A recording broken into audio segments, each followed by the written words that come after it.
এতেকাফের নিয়ত করে আল্লাহর ওয়াস্তে মসজিদে থাকার নাম এতেকাফ। এতেকাফের নিয়ম হচ্ছে 3 রকম।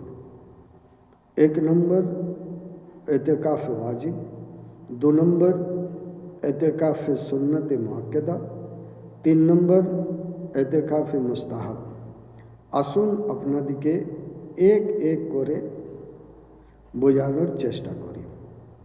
ওয়াজিব এতেকাফ বলা হয়, যেমন আপনি মান্নাত মাগছেন, আই আল্লাহ আমার ছেলে শরীর অসুস্থ আছে, যদি জলদি শরীর সেরে যায় তোমার ঘরে মসজিদে 1 দিন বা 2 দিন এতেকাফ করব। বা আই আল্লাহ আমার ছেলে যদি জলদি নামাজ পড়তে শুরু করে তাহলে এতেকাফ 5 দিন করব। এমনিভাবে মান্যত করলে এতেকাফ ওয়াজিব হয়ে যায়। এটা আদায় করতেই হবে। এর আবার শর্ত আছে, রোজা রাখতে হবে। সুন্নতে মুআক্কাদা এর নিয়ম হচ্ছে রোজার মাসে 3 হিস্সার মধ্যে শেষ হিস্সা রোজার 20 দিনের সূর্য ডোবার আগে এতেকাফের নিয়ত করে মসজিদে প্রবেশ করতে হবে। আর রোজার 30 দিনে বা 29 দিনে চাঁদ দেখে বের হতে হবে। যদি 20 দিনে মাগরিব বাদ এতেকাফের নিয়ত করে প্রবেশ করে তাহলে সুন্নতে মুআক্কাদা আদায় হবে না। এটা আবার ফরজ কিফায়া, এটা ফরজ কিফায়া হচ্ছে। যদি কেউ আদায় না করে সব গুনাহগার হবে।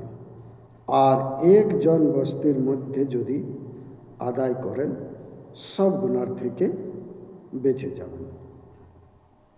এটাও কিন্তু রোজার শর্ত আছে, রোজা রাখতে হবে এবং রোজার মাসের জন্য এই রোজাতেই কাজ হয়ে যাবে। এরপর মুস্তাহাব, এর মধ্যে রোজা শর্ত নয়। এটা কিছু সময়ের মধ্যেও এতেকাফ হয়। যখন মসজিদে প্রবেশ করবেন নিয়ত এতেকাফের করে নেবেন। যতটুকু সময় পাবেন ওতেই যথেষ্ট। যতবার মসজিদে প্রবেশ করবেন অতবার এতেকাফের নিয়ত করতে হবে। মসজিদ থেকে বের হবেন এতেকাফ টুটে যাবে। মসলা আছে, মর্দের জন্য মসজিদে এতেকাফ জরুরি এবং